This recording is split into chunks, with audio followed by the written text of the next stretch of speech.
What AFC tight end is set to make his mark in 2026? How do we handle a forgotten receiver in the AFC South that might be in for a nice bounce back? And what are we doing with Jeremiah Love in redraft? What are we doing with him in dynasty leagues? What are we doing with him or with the 101 pick with rookie drafts just over a month away? We've got a great show for you tonight. We have not only Ferrell Elliott, the definitive commissioner of fantasy football here, the 6-time FFPC Main Event League champion. Bill Hollywood rejoins the show. We'll talk Rome Odunze. We'll talk Sam Laporta. We'll talk about it all here on High Stakes Fantasy Football Hour Extra Reps, which starts now. Can't stand the pressure. I've seen greater men than need a lesson. Broadcast live and heard around the world, you are now watching the most entertaining hour of radio on the planet. Welcome to the High Stakes Fantasy Football Hour presented by myffpc.com with your hosts Eric Balkman and Ferrell Elliott. The High Stakes Fantasy Football Hour is your home for analysis from the best players in the world. And now, because no one else was available, here are Eric Balkman and Ferrell Elliott. Solace in the scripture. Are we not all our father's sons? I became a man. Nobody ever told me what a man was. Thank you, Rob. Greetings and salutations to all of you Bulkaholics and Ferrelliacs. Welcome into the latest episode of the High Stakes Fantasy Football Hour Extra Reps presented by myffpc.com. I'm your slightly above average host, Eric Balkman. You know me from the RotoViz High Stakes Lowdown, the High Stakes Fantasy Football Hour, FFPC Insider Access, and the Fantasy Football Players Championship. My co-host is the definitive commissioner of fantasy football, Ferrell Elliott. Coming up on tonight's show, we're going to talk about Lamar Jackson's bounce back. We're going to talk about Sam Laporta's sore back, and we're going to talk about bringing sexy back with Bill Hollywood, the 6-time FFPC Main Event League champion, joining up with us to chop up those topics and so much more. If you want to connect with us on X at HSFF Hour, at Eric Balkman, KFFSC.com is where to register and draft in the Kentucky Fantasy Football State Championship, which is what Ferrell runs. Email the show at highstakesfantasyfootball@gmail.com. Post on Facebook at facebook.com/HSFF Hour. Shout out to our audio engineer, my best friend Bryce, and of course, our producer and mutual friend Rob. Want to bring in the co-host with the most, ladies and gentlemen. He runs the KFFSC to some critical acclaim. He is the one, the only, the incomparable Ferrell Elliott. Good evening, sir. Hey, buddy, how are you? Doing good, man. Excited to bring on our guest tonight, who hung out with us for a little bit on Wednesday night's show with one Steve Ezzo, and he was in the chat room, wasn't he? He was, yes, and he's here to share his wares and share his takes, everything that is going on with fantasy football in the mind of one Bill Hollywood. Please welcome in the 6-time FFPC League champion, Bill Hollywood. Welcome back to the show, my friend. How are you? How you doing, Ferrell? Really good to see you, brother. How's your brother doing, by the way? Good, really good. Yeah. Tell him I said hello. He's getting ready to start studying again. This is good, Ferrell, because I told Bill before we went on the air that the reason I wanted him on Extra Reps this week was because he was throwing around the R word, retirement, about fantasy football the last couple of chats in the last couple of chat rooms for our shows. And I said, well, this won't do. We have to have Bill Hollywood come back. So I figure if we can get him to chop it up and get him excited to talk about fantasy football, we'll not only save a great fantasy football career, but we'll educate a bunch of people out here tonight that are watching about how to become a better fantasy football player and become a fellow 6-time FFPC Main Event League champ. That's like 3 birds with 1 stone on the show, Ferrell. It's true facts, Balky, and Billy Hollywood is going to retire from fantasy football much in the same way that Aaron Rodgers has retired. Yeah, right. But there's even guys like Brady talking about making a comeback. I remember when Jim Brown talked about coming back when he was like in his 50s. It was, Sports Illustrated back then was sending that out. That's, Bill Hollywood, I'll come up there and I bring love fantasy football just as much as you guys, but there's just been times where I just know, like, there's times where, like, I used to play hockey and all of a sudden, boom, I just quit playing, quit watching. I used to play a lot of golf, and just sometimes when it ain't clicking, I just kind of like I'm looking at your record from the KFFSC 2025, and let me tell you, my friend, it was clicking. And I never. You may not be happy with the results, but it was clicking. And I never really. I just all of a sudden, like football season got over, and I was like, that it's a lot of work. It's a lot of, and then all of a sudden I'd always watch you guys' show, and I'm still, trying to get back into it. And I was like, because if you got to give it 100%, especially when you have a partner, and you Justin May. And so, Justin May, I got two really good partners. I got one for the Kentucky with Justin, and I like him as a partner just because, he just won't do any mistakes, and my brother, I love my brother as a partner. I mean, he watches every single game, he with his son, and, he's right on top of everything. And so, so I mean, but I also have to do my part, and so a lot of my part is what we did for years, me and my brother, is I watch all the games after the season. Oh, wow. And so then he watches all the games during the season. So I would draft the team and he would manage the team. We did that for years. And we got to a point where we started winning, but then we want more teams. And so he wanted to draft. He didn't want to always just not be drafted. He's like, hey, I really want to get a lot of entertainment by drafting. So then he's just started really kind of taking off, doing really well himself. So, I mean, he's done. We, can't complain. I think the other thing too, like I don't know how many years ago it was like 5 or 6 years ago. I just had an awful fantasy year, and I worked really hard that year. Not that I don't work really hard every year, but I just remember just being really exhausted after that year, and it was terrible. Like I lost so many championship games. I don't think I won a single league, and I was just like, you know what, I'm done with this. I can't do it anymore. That lasted all of about a month. Yeah, right. And then I just couldn't wait to get back in it. I just think we need a break from it from time to time, just to step away, touch grass. Remember, there's other sports, there's other things in life, not besides sports. And I just, it was one of those things where I think I just subconsciously recharged my battery without realizing I was doing it. And then, March, April, I think it was a draft that rolled around. I'm like, who am I kidding? I love this too much to give it up. Yeah. My brother, and by the way, and I'll say this too, the following year, one of my best seasons ever too. So it just goes. That's why we put in a Super Sunday draft for you guys, where you wouldn't get to that. And we're still waiting for Bill Hollywood to come. Bill, if you ever did retire, we would hire the French actor Jean Reno to come. Oh, yeah. Here, and to represent you. We'd tell everybody that's Bill Hollywood. We'd have to teach him your unique and flowing accent. That's it. He'd have to lose some. But anyway, that's just. Well, I did watch that draft the other night for the Big Gorilla. Yeah. And, one guy I'll tell you who's sticking out to me that I can build a team around that I feel like is Breece Hall. I feel like. Ooh. Where he's kind of going in the third, I can do things with Breece Hall. I can either go running back, wide receiver, have Breece be my number 2, and I'm pretty happy with that. Mm-hmm. If you wanted to go tight end, you can go tight end, wide receiver, Breece Hall. And so Breece Hall was just a guy that kind of stuck out to me going, wow, I can really work my team around that guy. You're a current contrarian to a lot of the believers in Breece Hall, and I like that. I think I'll tell you this: it takes a special breed to draft a New York Jet. I usually don't. I usually never do. But this might be that first time where sometimes when I look at, because I think Breece Hall has the talent. I think he's a really talented running back. He's it's going just that you're looking at drafting a Jet, and that's kind of tough. But he's just a guy that kind of sticks out to me. Going. It is interesting, Bill, that you bring up Hall, because right now, Darren Armani, Fantasy Mojo on X, fantasymojo.com. Get a subscription to Fantasy Mojo if you are playing in the FFPC, if you haven't already.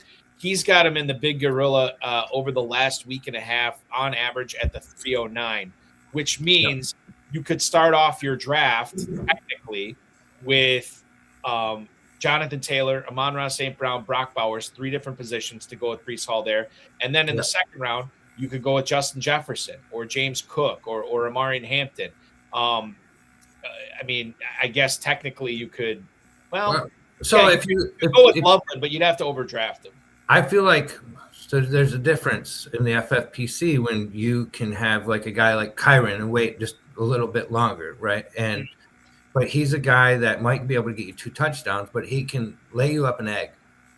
And so to me, Breece Hall is more of a could be more consistent than Kyron, where I can't lose games in the FFPC. I can't afford to lose many. So I feel like maybe Kyron can maybe lose you more next year than what Breece Hall is going to lose. You know, the other thing that's nice about Hall, and obviously we'll see what the Jets do in the draft in a few weeks. Right, for sure. He doesn't have Blake Corum. Like, he's got Braylon Allen, who missed, so much time last year. And I don't necessarily think Allen is Corum. He certainly doesn't have the draft capital that Corum does.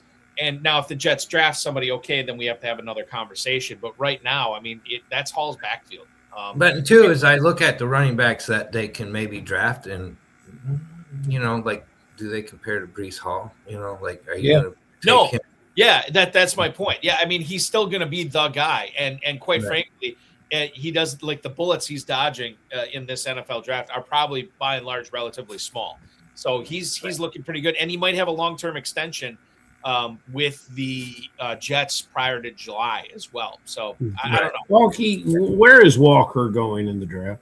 Kenneth Walker is running back 11 and the Big Gorilla, running back 11 at 209. So you take, and I just want to get in on this conversation here because I think it's really great, and I agree with what you guys are saying. Going down memory lane, I always said that Walker and Breece Hall were the same kind of guy, and I got a lot of scoffs about that.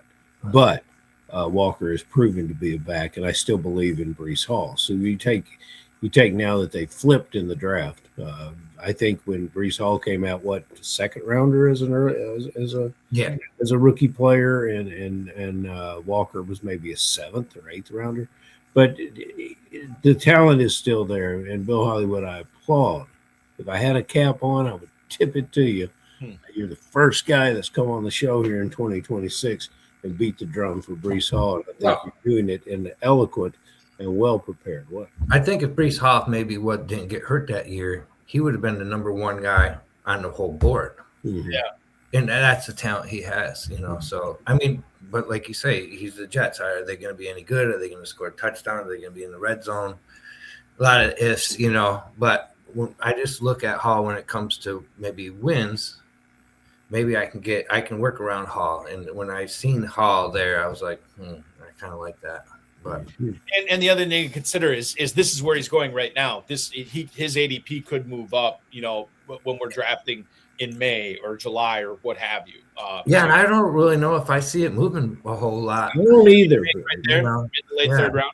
I think once these rookies land where they're landing, right, hell, he could drop a little. Right. It's possible. As long as we're talking about the Jets, Bill, let me bring this up, and Ferrell, you can weigh in on this. Rich Simony had a report in ESPN this week that Aaron Glenn's expecting Mason Taylor to take a big step forward. He said Mason Taylor's, quote, going to have a hell of a year.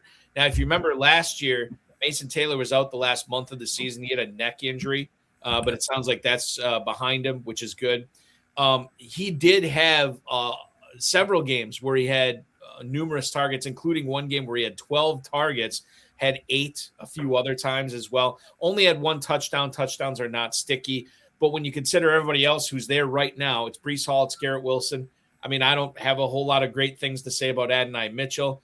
When you think about Mason Taylor, even in a bad offense, Bill, this is a guy that we should probably be looking at as a second tight end, given in the Big Gorilla right now, his ADP over the last week and a half. You don't have to pay a big price for him. He is going as tight end 30 at the 1608. That's pretty enticing for me. So I did my homework on him last year, and I really liked him a lot. And he was a guy I planned on drafting. But if you look, like 3 weeks, I think, before the season started, he hurt his knee. And I remember hearing that was going to be like a 5-week, 6-week injury. So the season started with him kind of being hurt. So they were kind of leaning off him at the beginning of the season. And then I didn't even think he was going to play the first 3 games of the year. And so he did play, but he kind of started out slow, but I think he's really good. And I do like him quite a bit. Now, he's another Jet player, but as talent, yeah, that guy's really good tight end. He's sweet. Yeah, he's really good. Ferrell, do you remember? I know we talked about him before last season. Obviously, he is Zach Thomas's nephew. He's Jason Taylor's son. And so when you consider the bloodlines there, he was played at a power school in LSU. He's a big boy tight end, and certainly there's a lot of athleticism. Do you remember, or can you tell me how your opinion has evolved about Mason Taylor prior to last season to basically what you saw from him last year? I really can't, because I didn't focus on him. And Bill brought up the injury aspect, and I just never – we had our rookie tight ends last year. They at the top. And then we had Bowers coming off his first year. And we had – he just became a he just wasn't the player that I wanted to get involved with last year. And I probably should have evaluated him more closely, because I love what Bill's got to say about him. Now, we've been talking bulky Gunnar Helm. Mm-hmm. So you guys like Taylor with the commentary from the coaches, and now the quarterback situation in New York being settled such that it is. Do you like Taylor better than Gunnar Helm? I do. I mean, there's other. Okay, I know you were sold on that. I mean, I like a lot of tight ends, but I mean, like, I like Gadskin a lot, Mm-hmm. But do I like Mason Taylor? Yeah, the guy's really good. I mean, I think he's got it. I think I'd much rather have him over Gunnar. But there you go. Well, then they're going right. They're going next to each other. Is that right? Yeah, give me Taylor all day.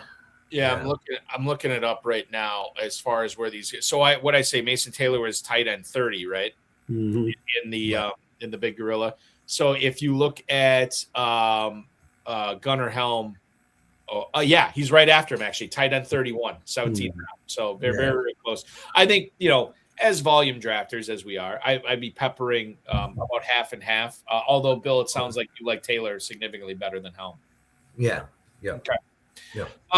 As long as we're talking about that division that Gunnar Helm's in, we don't have to talk about this. But Ferrell, I'll throw this to you first. Aaron Wilson, who covers the Texans, I think for the Athletic, I could be wrong on this, was quoting D'Amico Ryan saying he didn't know if Tank Dell is going to be ready for OTAs, but he knows that he's going to be back at some point this year. I go back to the plays that Tank Dell was making when he was a rookie. He had the really awful knee injury or whatever.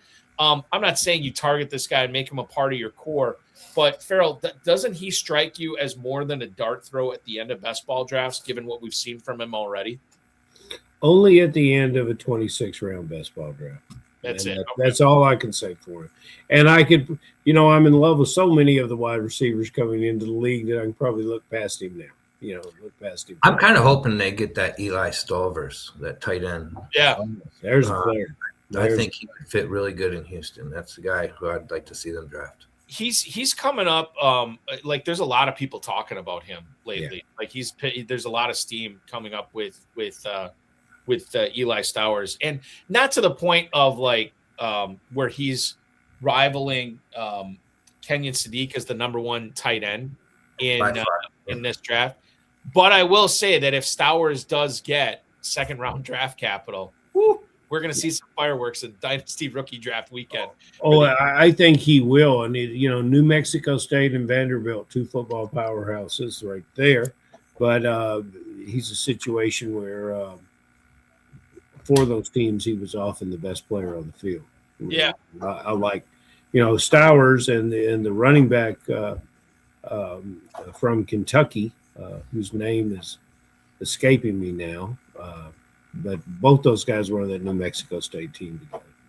And they both portaled out, and they're good players. McGowan is the running back I'm speaking of. Okay. There's a lot of attractive players to look at. And, landing spots is the determination that makes all of it. Would have loved Mason Taylor a lot differently with a different landing spot. When are we going to talk about the Jeremiah Love landing spot? Do it now. Let's talk about it now. Let's talk about it now because I want to hear what Billy Hollywood says. I said the Commanders very early. You corrected me and brought me onto the Tennessee Titans. So, and I was leaning Balky's way, Bill. What's it going to be? Well, I'm leaning towards the Titans right now, but if I'm the Titans, I probably trade back if I'm them because I think they need too much. But I mean, I think he'll go in the top 5, and right there, either somebody has to move up to Seattle or name what, who knows. But I mean, I kind of think I would lean towards the Titans, and he goes number 4. Bill, you do a great job of player evaluation, and you watch a lot of football. And I always tell fantasy players watch a lot of football. Who does he remind you of? Who do you think he's going to be as good? Billy Sims. Oh, wow, there you go. Blast from the past, baby. Yeah, he likes to have that jump, he has that kick like Billy Sims had, and I think he's one hell of an athlete. Yeah, I mean, that he is. Statistically, from a fantasy perspective, who's he going to mirror? I mean, I don't think I'd go as far to say Bijan Robinson. I don't think I can do that. No. But I mean, it depends where It reminds me of Genty. Like I think like that's appropriate. But Genty, I don't blame Genty for what happened last year. I think his offensive line was just absolutely terrible. But I think if he goes to Tennessee, it's like but yeah. But overall, I mean, hey, this guy's really good. I mean, this guy's got what it takes, and that's the thing that's frustrating to me, Bill, is like we saw. At least I was a big believer in Genty last year, and then we saw what happens when you have a poor offensive line. Tennessee should not be taking him because they have so many other holes to fill. I'd much rather, like normally what you do is you fill in with those premium positions in when you're drafting in the top half of the draft, edge rusher or cornerstone left tackle, something like, or a corner or something like that, wide receiver. Sure. And then once you have that nucleus together, then you draft the running back or you add the running back at the end. And I think Tennessee would be doing it a little bit backwards if they took Love there. But don't you think they're gonna? I mean, I was of the belief that they were going to, and it would not surprise me, but I think I'm coming off it a little bit right now. They're going to get those offensive linemen. They're going to coach them up, and they're going to draft the running back. And you know what, guys? I think I've said this on the show before. It might have caused some people to scoff, but I think he's the next Christian McCaffrey in fantasy. Wow, that is aggressive, Ferrell. That is. In a couple years, he's going to be the number 1, number 2 guy off the board. I like him better. I like him better than the Raiders guy. I think. Where did the Raiders guy go to college? Genty went to Boise State. And so I was a little nervous on him. I thought he was, because I would look at guys like Dylan Sampson, right? And I think he played for Tennessee, if I'm correct. Yep. Mm-hmm. But when I seen what they did there, and I couldn't believe, because I would have drafted Dylan Sampson before a lot of running backs that were drafted. And when I would do the tape, he did everything better than a lot of guys that had such a good offensive line. They were like Emmitt Smith, And so when I looked at Dylan Sampson, he did all the hard work, end zone. So I really like Dylan Sampson, but yeah, it's tough. Sometimes you can hit these guys and sometimes you can't. Like I remember calling Ferrell earlier this year, and I said, "Hey, I put a hefty bet down on Chambliss to win the Heisman." I watched this guy all the way from Grand Rapids all the way through Ferris to Ole Miss, and man, watch out for Chambliss, in a couple of years from now. I think he's an NFL quarterback, and what I seen from Ole Miss, and I seen, even that wide receiver from Ole Miss, I watched the progression from him, and he from the beginning of the season to the end of the season, that guy was made leaps and bounds. Mm-hmm. So there's just these guys can progress, and when you see it, that's you can kind of tell a difference. And so Sham Bliss is going to be a quarterback we see in the NFL, and I think he's going to be a good one. I'm excited about him. It just stinks that we got to wait another year now because Yeah, for sure. A lot can happen, but I like his chances. I think he's Bill. You had mentioned Thinking ahead. Yes, Bill. You had mentioned Dylan Sampson, and he was one of the many running backs that got drafted last year that we were fantasy owners are very excited to draft. Perhaps none more exciting and maybe even more juice and more excitement than Ashton Genty or maybe even Marion Hampton. And maybe it was because he was so polarizing. Because, if you like TreVeyon Henderson, you had to really like TreVeyon Henderson. There's a lot of people who did. And I want to get into this first email we have tonight from Aaron in Clarksville, Illinois. What are the chances that TreVeyon Henderson pays off his ADP this year? Appreciate you. That is Aaron in Clarksville, Illinois. Aaron, we appreciate you. If we look at the never too early best ball, Bill, ADP, running back 22 is where Henderson's going. It's the 411 right now after Judkins, before DeAndre Swift. Is he going to pay off that late fourth round ADP this year, in your opinion? I think he's really close to that. The one thing that scared me about him is Stevenson ain't going away completely. And after he got hurt, he still came back and still shared about the same amount of snaps as the other guy. So, but if you look at TreVeyon Henderson and you look at his stats, hey, they're not bad, right? So, I'm leaning off of him right now, but does he pay off his ADP? That's. I mean, I would set the over under right there.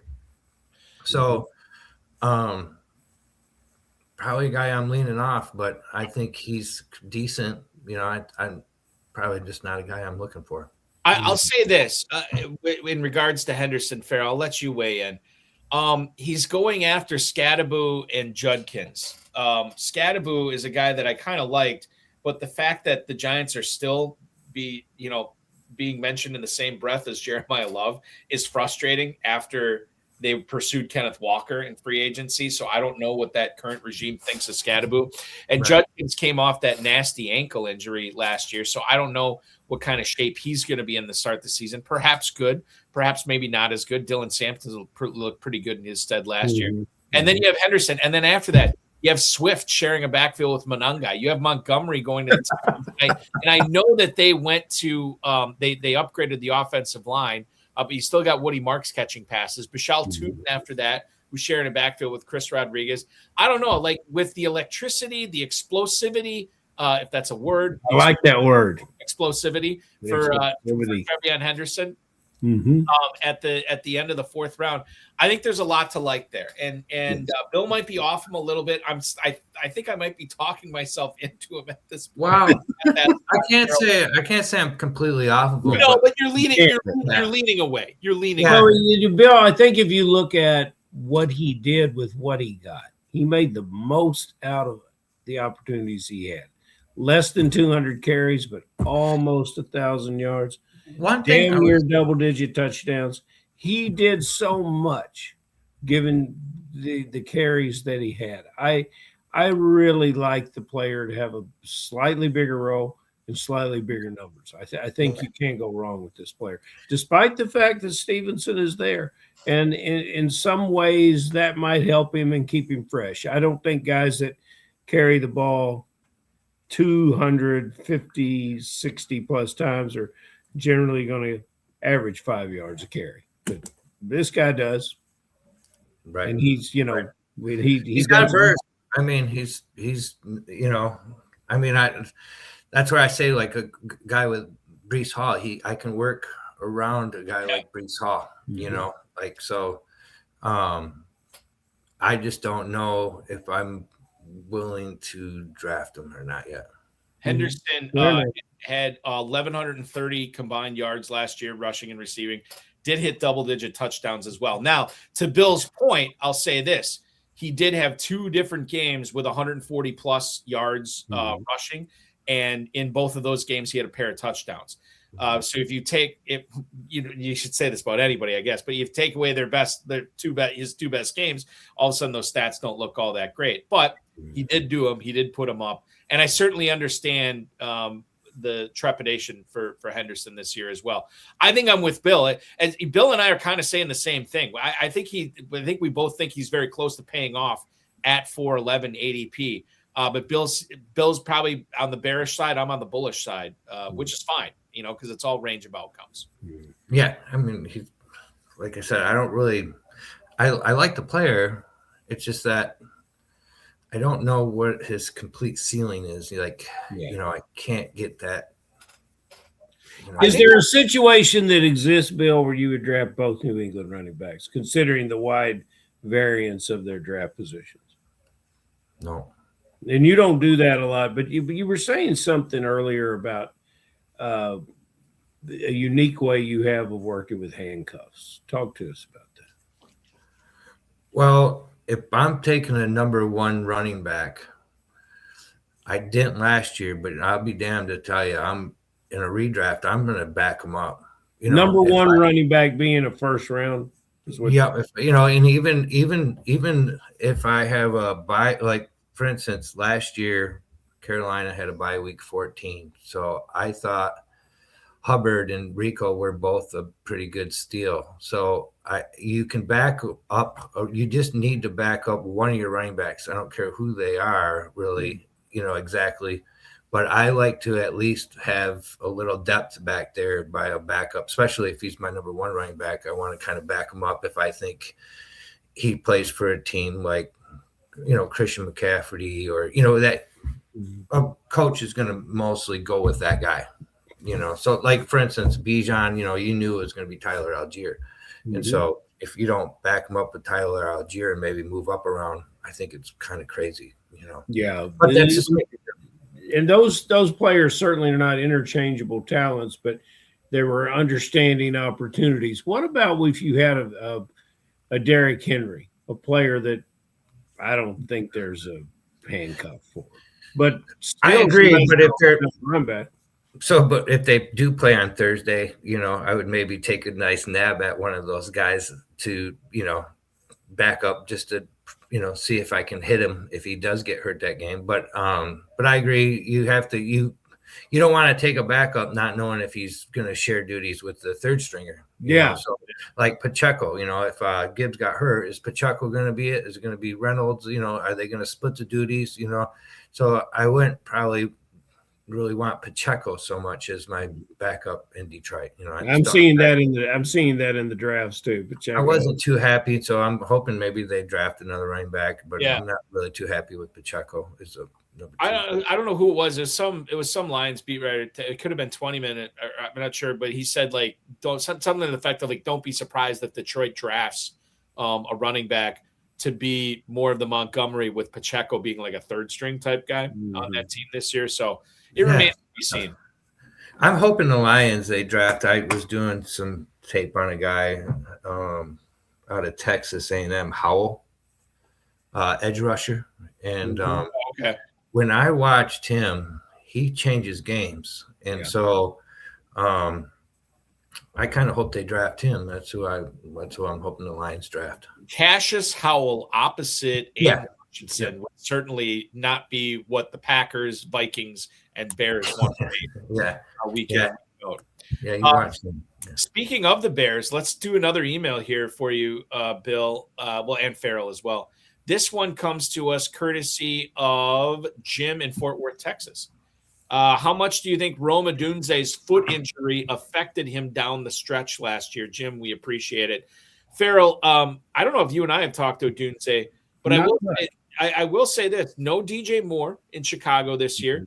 And while everybody's talking up Luther Burden and Colston Loveland, and why wouldn't they? Because they were picked after Ben Johnson was hired. This is probably people use the term handpicked. I don't know if Ben Johnson handpicked him. I think he was just maybe twisting the arm of Brian Poles saying, hey, get me these guys. But Odunze is still a first-round pick the year before. Granted, he wasn't Ben Johnson's guy, but there's still some talent there. We know the foot injury definitely affected him. But this 2026 season, are we paying too much attention to Burden and Loveland and not enough to Odunze? Oh, he's a very, very attractive number 2 receiver. I think it's a situation where the new coach, I don't think he entered that room and said, well, I don't like Odunze. I don't think that was fair. That was part of his conversation. So, there seems to be each year a little bit of hype around Bears players. I think it's because of somewhat of the fan base and some of the fact that you just can't separate your numbers from your heart and your expectations. So but I love the way the guy plays football. And sure, if you had a foot injury, if you have any kind of foot injury, it's going to affect the way you play football. So he's one of my favorite players to watch this coming year, and I might watch someone else draft him and watch that guy beat me, and that would be one of the players that I would hate to play. And so I'm going to draft him some places. Yes. Hey, Baki, I forgot, and I sent Ferrell a picture, and this is what it was. That looks great. I was like, okay. And you've got the beard to match, and it's real. My barber is on injured reserve. 2 more weeks, I may just. Oh, I think you should put that back on. There's 2 more weeks, it will definitely be looking exactly like. It's wild because anybody who's just randomly popping into the show on YouTube, am I watching the High Stakes Fantasy Football Hour or some sort of Christopher Lloyd Comic Con? Future Comic Con right now. We don't know. No, I like Roma Doomsday. I mean, I think I think his numbers are going to be better than they were last year. I mean, he had 90 targets and only caught 44 balls. Yeah. I mean, so I think that can get better. I think the targets without DJ Moore are going to go up. So, and 6 touchdowns. I mean, that should go up. So, I thought he looked really good by what I saw, and I think I would probably look to be drafting him. I'm really high on him. I'm really high on Ibuka, and so those are guys I kind of thought. He's an interesting stab in the early 6th round of the Never Too Early Best Ball Tournament, because I think if you look at the guys going around him, Ferrell and I on Wednesday night talked up Terry McLaurin. And he's going right ahead of Odunze. And then right after Odunze, you have DJ Moore, who is getting a lot of hype right now to be, ostensibly the number 1 receiver for Buffalo. And then right after that, you had Christian Watson, who looked really, really good at the end of last season. Granted, that was without Tucker Kraft, but there's definitely people believing that Watson can have a big-time season this year without Romeo Doubs. He could be the go-to wide receiver on that team as well. So Odunze, you pepper him in there. There's a lot of different ways you can go at and all those players have a more impressive resume than Odunze, but very few have that ceiling. But none of them have the draft capital of Odunze, too, for what it's worth. Yeah, he's going to be a guy where you could swing and miss, or you could hit a home run, But I think I look for consistency a lot, and because I got to get to that 150 points, average. And so if I'm looking at 1,800 points, is he going to give me that consistency from week to week that I need to get to? And that's going to be the question that people have to ask themselves. Or are you going to keep watching balls fly over his head? Yeah. And I'm guessing you'll probably see that, but I'm a firm believer in the coach. And so, I'm high on a lot of Chicago players, but I'm also with you, Ferrell. They got the grass field, the bad weather. And so I lean kind of off Bears players myself, but that's it sure makes you want to watch the Detroits play on that carpet, doesn't it? Yeah. Well, speaking of the Detroits, let's talk about your Lions here, Bill. This email comes in from George in Boston. How's it going, guys? Why or why not is Sam Laporta in for a big season? Keep up the wonderful work. That is George in Boston. Bill, I think I talked up Sam Laporta, and by talking him up, I mean talking about him. I don't think I really talked him up. I have some concerns with him this year. But maybe you can kind of dissuade me of that and tell me that Laporta is in for a big 2026 season. I'm not going to tell you that. I mean, It's too close to the heart, Balky. Right. You're in a sensitive area there. I'm a big Lions player, and I think he's a great player. I do think he's really good. But, I look at his numbers, 80, 60, down to 25. He had that injury after his first year, and then he came back the second year, and you could just tell that whole year he wasn't right. And then last year,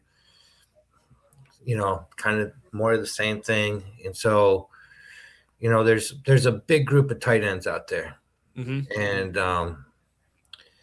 he could be a great player, but I think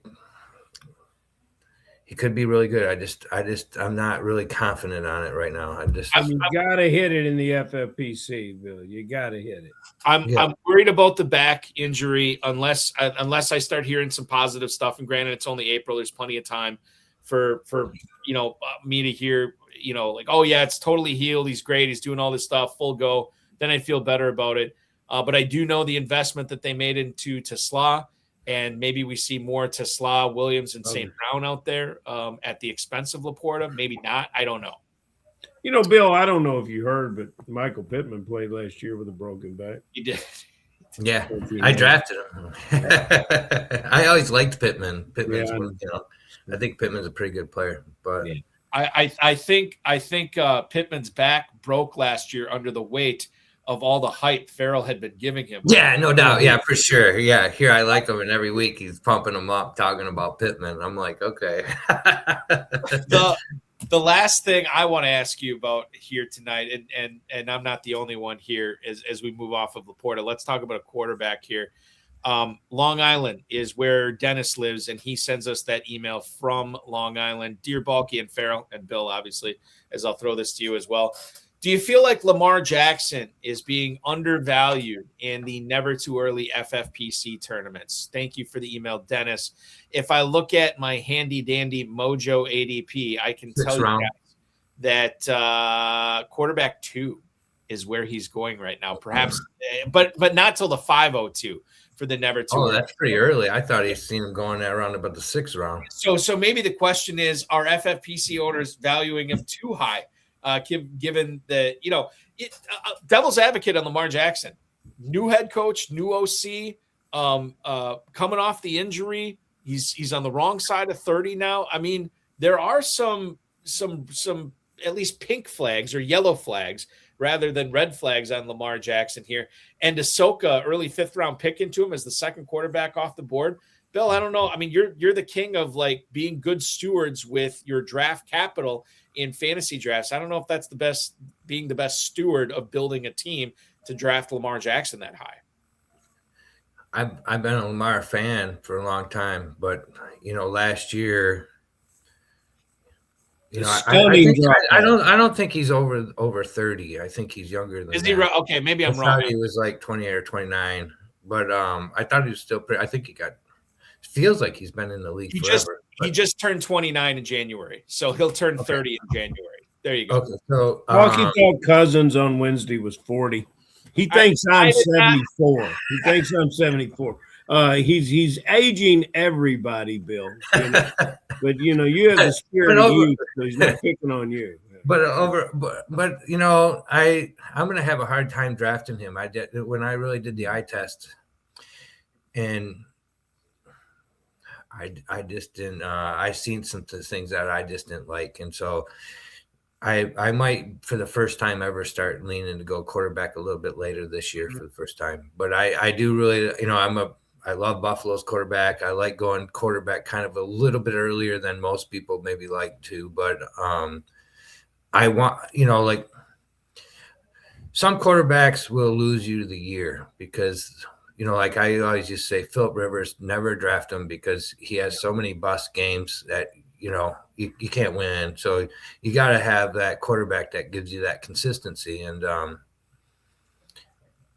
Lamar's been great, but I'm not leaning towards Lamar this year so far. Especially that high. I mean, it'd be different if he was like quarterback 5 quarterback 6 or something like that, where he slips properly after an injury-riddled season. That numbers not to be as high as they normally. It's like everybody forgot about that. Like Ertz is going a lot later. Yeah, maybe AJ Brown does leave, or maybe he doesn't, or whatever. I don't know. But Ertz is quarterback 7th round.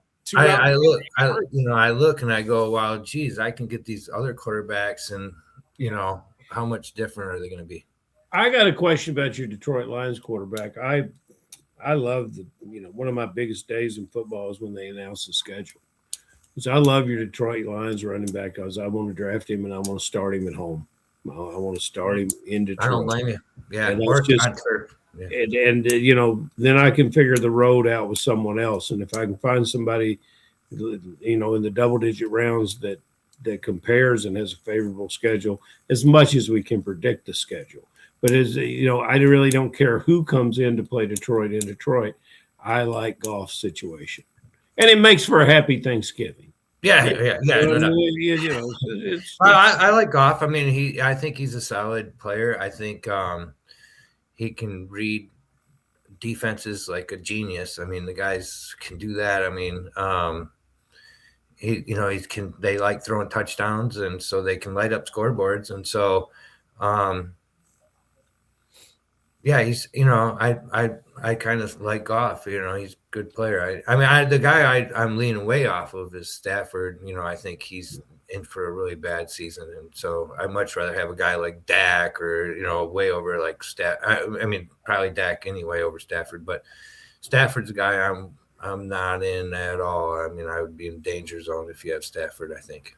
You know what I heard? I was listening to Chad Parsons and Jordan McNamara talk about this on the Dynasty Think Tank podcast the other day. And I don't know if this is true because I didn't fact check it. Chad said he did fact check it. Apparently the leader at the quarterback position in points per game last year was one Brock Purdy, believe it or not. Mm-hmm. And he's going right around that Prescott, Stafford, Purdy. Mahomes is right there as well as quarterback 14. Which is very, very interesting. And then you see Goff at quarterback 16 there. So there's, Bill, you talk about waiting on quarterback. That's like 5 or 6 reasons right there to wait on quarterback. For sure. Yeah.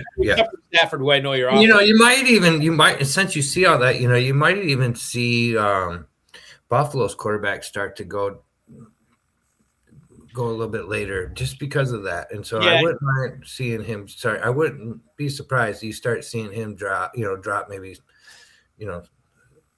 down half a round or another. So he is round 3 right now in the Never Too Early tournament. Josh Allen's still the number 1 quarterback. Always. And certainly DJ Moore helps him out a little bit as far as his ADP goes. But we'll see. I can see him. I can see him going in the 4th round, middle of the 4th round when it comes to, right before the season starts. I think he's gonna. I guarantee you he's going to drop a little bit, and and I'm going to be happy if he does because I like Kincaid, and so and I do like Buffalo's quarterback, so I'd like to see him drop. But if I think about it, I think there's just going to be other players that I see are going to be moving up and quarterbacks moving down. Yep. Wise words from the sage-like Bill Hollywood. Who joins us here tonight on Extra Reps. So much fun, dude, to have you on, to talk to you, to pick your brain. So I guess the final question we have for you, did we convince you to not retire from fantasy football? Are we still going to see Hollywood in the draft streets this season? I know I still got 6 teams available in the main event still. You gotta use them up. So how we diversify it and stuff like that. And I know you've already booked your room at Caesars to come play in Kentucky. You know how I know this? Why? I booked it for you.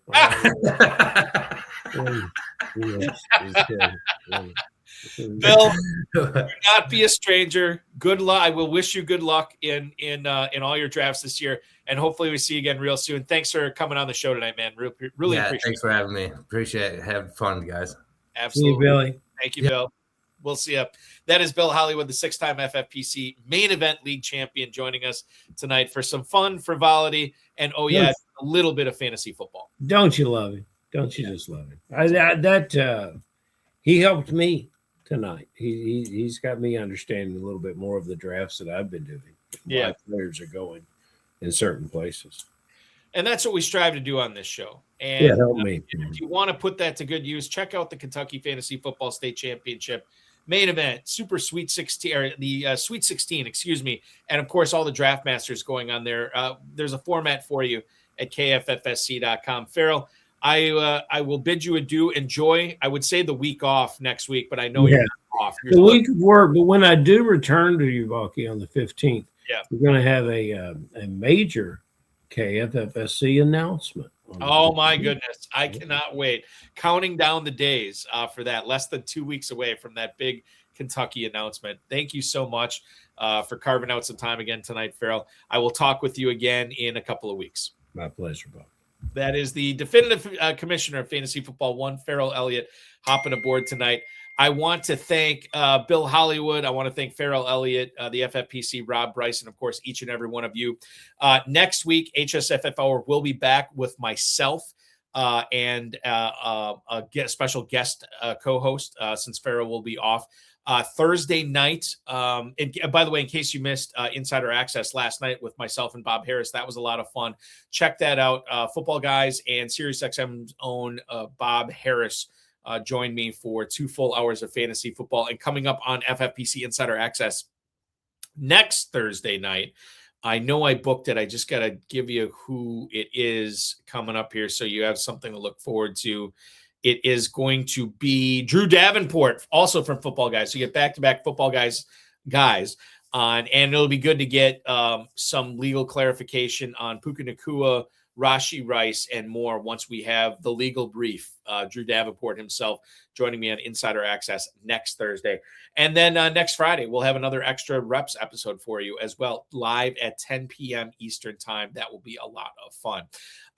Watch out for the Dynasty Orphans that we still have, some as little as $1. Getting down there, only a few hundred orphans left.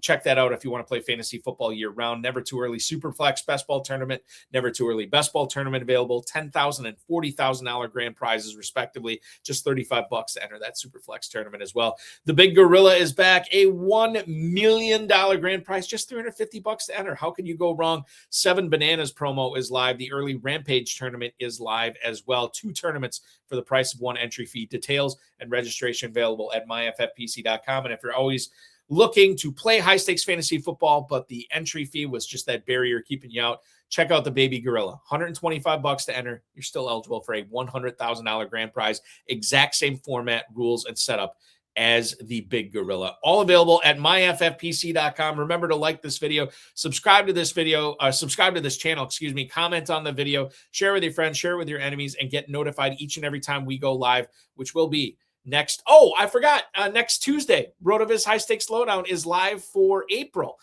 So we welcome aboard next Tuesday night, 10 p.m. Eastern time, which is the next time we go live.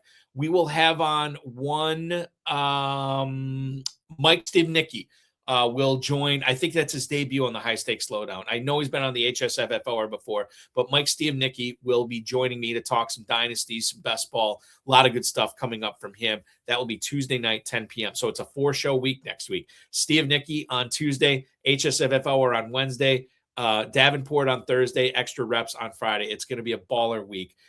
Thank you so much for watching, everybody. Your weekend officially starts now.